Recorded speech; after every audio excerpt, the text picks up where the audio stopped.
జనసేన నాయకులు కొంతమంది కృష్ణా జిల్లా మచిలీపట్నంలో ఒక రజకుడు అంటే ఆర్ఎంపీ వృత్తి వైద్యుడు ఆయన్ని మోకాళ్ళ మీద కూర్చోబెట్టి మోకాళ్ళ మీద నుంచోమని ఆ మోకాళ్ళ మీద నుంచోమని దండం పెట్టించి అతన్ని మోకాళ్ళపై నుంచోబెట్టి ఏంటి ఆయన వాళ్ళు చెప్పిన మాటలన్నీ చెప్పించారండి.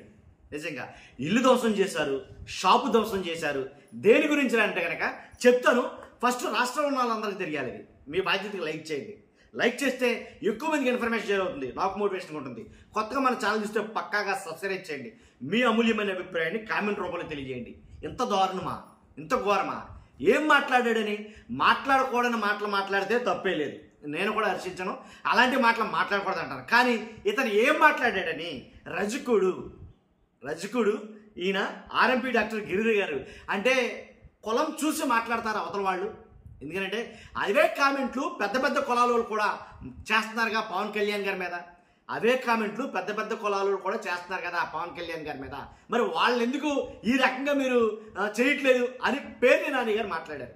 ఆయన మాట్లాడారు, డిఎస్పీని కలిశారు, ఏంటి వీడియోలు ఇచ్చారు, అన్నీ ఇచ్చారు. కాకపోతే ఈ ఆర్ఎంపీ డాక్టర్ ఎవరైతే ఉన్నారో గిరిధర్ అనే వ్యక్తిని మోకాళ్ళపై కూర్చోబెట్టి ఎరా నమస్తే చెప్పు అని చెప్పించడం ఎంతవరకు సమంజసం? అంటే ఒక గోండాల్లాగా రౌడీల్లాగా ప్రవర్తించడం సభ్య సమాజంలో కరెక్టేనా? పవన్ కళ్యాణ్ గారు చెప్తారు కదా చాలా మటుకు మాటలు. మరి అలాంటప్పుడు ఎందుకు ఫాలో అవటం లేదు? ఎందుకంటే అతన్ని అలా ఇబ్బంది పెడుతున్నారు, అతను కొడుతున్నారు, అతని మీద దాడి చేస్తారని సతీష్ అనే దళితుడు వస్తే అతని షాపును ధ్వంసం చేశారు. సతీష్ అనే దళితుడు అడ్డొచ్చినందుకు గాను అతని షాపును కూడా ధ్వంసం చేశారు. ఏదైతే బడ్డీ కొట్టు ఉందో ఇంచుమించు ఎక్కడంటే తాళ్లపాలెం ఎస్సీ కాలనీలో ఉన్న అతని బడ్డీ కొట్టుని మొత్తం ధ్వంసం చేసేసారంట. ఇది ఎంతవరకు సమంజసం? కాబట్టి ఇదంతా కూడా ఎవరైతే జనసేన నాయకులు రౌడీల్లా ప్రవర్తించి గోండాల్లా ప్రవర్తించి ధ్వంసం చేశారో ఏంటి మోకాళ్ళ మీద కూర్చోబెట్టారో ఆర్ఎంపీ డాక్టర్ వైద్యుడిని ఏంటి ఇదంతా కూడా కొరియర్ శ్రీను అనే జనసేన నాయకుడు ఆధ్వర్యంలో జరిగిందని వీడియోలు ఎక్కువగా వస్తున్నాయి, ఎక్కువగా మాట్లాడుతున్నమాట. కాబట్టి దీని మీద మాజీ మంత్రి పేర్ని నాని గారు డిఎస్పీని కలిశారు. డిఎస్పీని కలిసి దానికి సంబంధించిన వీడియోలు అన్నీ ఇచ్చారు. ఇచ్చిన తర్వాత ఆయన మాట్లాడిన మాటలు ఏంటంటే రౌడీల్లాగా ప్రవర్తిస్తున్నారు జనసేన కండవా కప్పుకొని కొంతమంది, కాబట్టి వాళ్ళని తీవ్రంగా శిక్షించాలి అని ఆయన డిఎస్పీ గారికి ఇవ్వడం మాట్లాడు. ఇంతగా అసలు ఏం మాట్లాడాడు ఆయన? ఒక యూట్యూబ్ ఛానల్లో మాట్లాడాడంట ఈ ఆర్ఎంపీ డాక్టర్ గిరిధర్ గారు. అసలు ఈయన ఏం మాట్లాడాడు అని అంటే కనుక వాళ్ళు చెప్తున్న వెర్షన్ ఏంటంటే ఏం లేదు, సుగాలి ప్రీతి కేసు గురించి పవన్ కళ్యాణ్ గారు పట్టించుకోవడం లేదు అనే దాని మీద మాట్లాడారు. చాలామంది మాట్లాడారు సుగాలి ప్రీతి కేసు గురించి.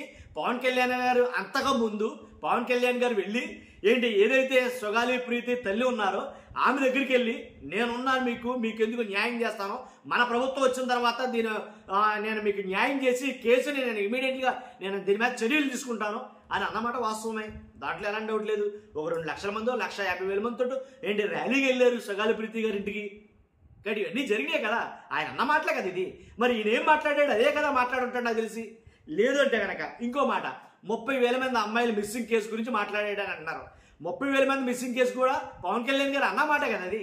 ఆంధ్రప్రదేశ్లో ఎవరైతే వాలంటీర్లు ఉన్నారో వాళ్ళు ఏదైతే రేషన్ వ్యాన్లు ఉన్నాయో వాటితోటి దేశాలు దాటించేశారు. 30,000 మందిని అమ్మాయిలు మిస్సింగ్ అయ్యారు. ఇది నాకు విశ్వసనీయ వర్గాల సమాచారం మేరకు నాకు తెలిసింది. ఇది కేంద్రంలోని ఇంటెలిజెన్స్ ద్వారా నాకు తెలిసింది. ఇది 30,000 మంది ఆంధ్రప్రదేశ్లో అమ్మాయిలు మిస్ అయ్యారు అని అన్నారు. సో అన్నారు కాబట్టి అన్నారని చెప్పాడు అని ఉంటాడు, తప్పేముంది ఇంట్లో?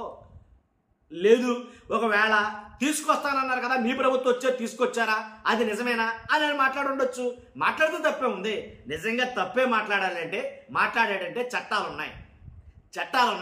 చట్టాన్ని మీ చేతిలో తీసుకోవడం ఏంటి?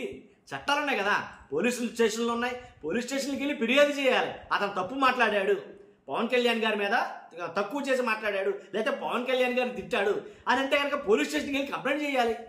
ఎలాగో చేస్తాయి కదా, కూటమి ప్రభుత్వం వచ్చి రాగానే చేసిన పనులు అయ్యే కదా. సోషల్ మీడియా యాక్టివిస్టులు ఎవరైతే ఉన్నారో వైఎస్ఆర్సీపీ వాళ్ళ సోషల్ మీడియా యాక్టివిస్టులు ఎవరైతే ఉన్నారో వాళ్ళందరూ అరెస్టులు అయితే కనుక చేయించారు కదా. ఫస్ట్ ఒక్కొక్కరి మీద 15 కేసులు పెట్టారు, 15 కేసులు పెట్టారు, కాబట్టి 15 చోట్ల నుంచి పెట్టారు. సో అలాగే అదే ఫాలో అవ్వచ్చు కదా. కాబట్టి స్టేషన్కి వెళ్ళి కంప్లైంట్ చేసి ఇదిగో ఇలా పవన్ కళ్యాణ్ గారు ఇతను ఇలా అన్నాడు కేసు పెట్టొచ్చు కదా. మీరు చట్టం చేతిలో తీసుకోవడం ఏంటి? మీరు దౌర్జన్యం చేయడం ఏంటి? మీరు కొట్టడం ఏంటి? మీరు ధ్వంసం చేయడం ఏంటి? మీరు మోకాళ్ళ మీద కూర్చోబెట్టడం ఏంటి? అది ఎంతవరకు సమంజసం? కాబట్టి నిజంగా కొన్ని అంటే దౌర్జన్యం చేసిన వీడియోలు నేను ప్లే చేయలేకపోతున్నాను ఇక్కడ వాస్తవానికి. కాబట్టి అన్నీ ప్లే చేస్తే మీకు ఇంకా క్లియర్గా అర్థం అవును. కాబట్టి జరిగింది అయితే ఇది. కాబట్టి చాలా చోట్ల ఇది కరెక్ట్ కాదు. ఎందుకంటే ఇది చాలా చాలా మమ్మాటికి తప్పు అని అంటాను. పవన్ కళ్యాణ్ గారు ఇలాంటి వాటి మీద దృష్టి సారించాలి ఖచ్చితంగా. ఎందుకని అంటానంటే ఎక్కడైతే దౌర్జన్యం జరుగుతుందో, ఎక్కడైతే గోండాగిరి జరుగుతుందో, ఎక్కడైతే రౌడీజం ప్రదర్శించబడుతుందో అలాంటి చోట్లన్నింటిలో కూడా శిక్షించాలి ఖచ్చితంగా. ఇది సమాజం అండి ఇది. ఓకేనా? చూస్తున్నా మీరు అందరూ కూడా మీ అభిప్రాయాలు కామెంట్ రూపంలో తెలియజేయండి. ఫస్ట్ అయితే లైక్ చేయండి. Thank you very much.